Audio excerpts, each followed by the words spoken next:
Have you been so focused on saving a small amount of money only to lose a substantial amount later on without realizing it? And this is commonly known as being penny wise but pound foolish. So how will this affect our finances in the long term? Let's dive right into it.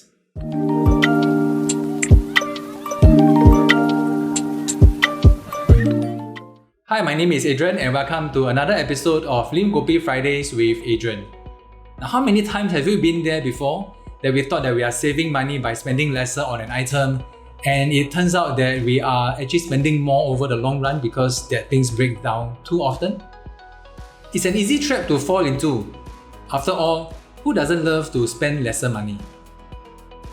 This short-sightedness approach sometimes disregards long-term impact on our finances.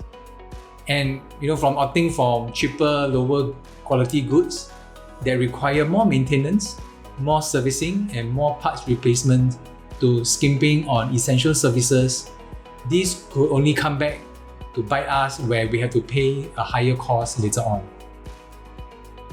Consider the scenario of buying a $1,000 coffee machine as compared to going to Starbucks every day to buy a $5 coffee.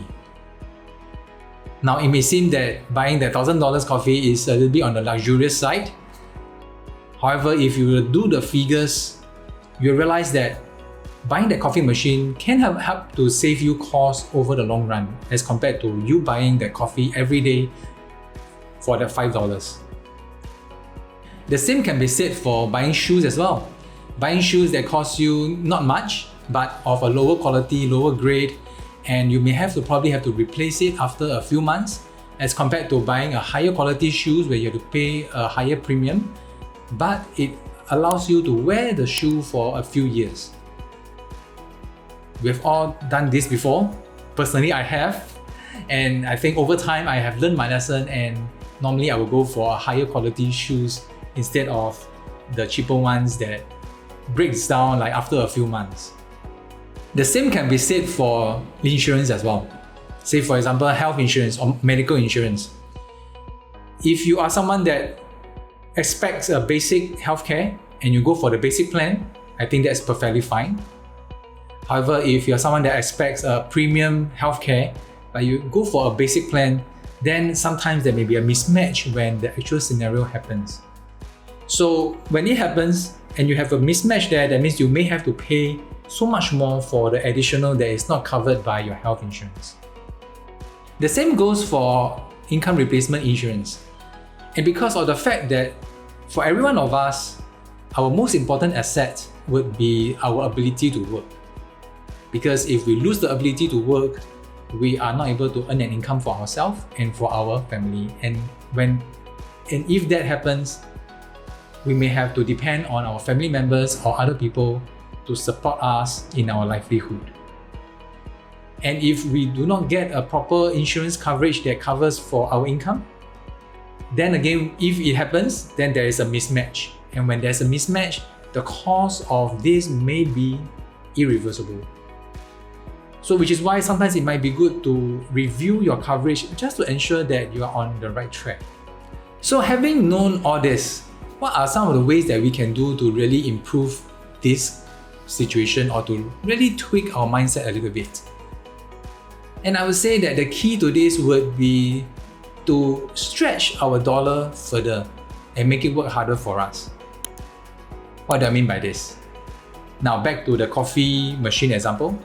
So instead of coming up with $1,000 for that coffee machine, we can buy probably a $700 or $600 coffee machine, and that will serve as our daily coffee source. So the times that we're outside, we are meeting friends, we are just chilling around, we can just go to Starbucks to enjoy their coffee, to enjoy the atmosphere, their space. In this way, we are saving money every day from brewing our own coffee with their coffee machine. And on other occasions where we have to be outside and meeting friends, we can utilize Starbucks.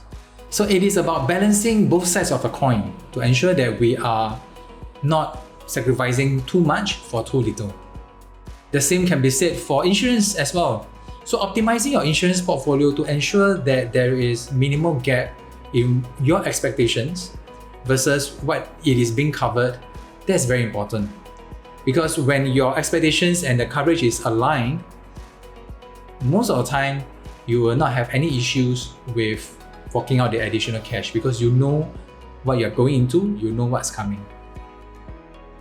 So this shift from being penny pinching to truly prosperity focused kind of money management can help to change your money habits and improve it to ensure that you do not get into unnecessary debts or you do not get into situations where you have no control over how you want it to be.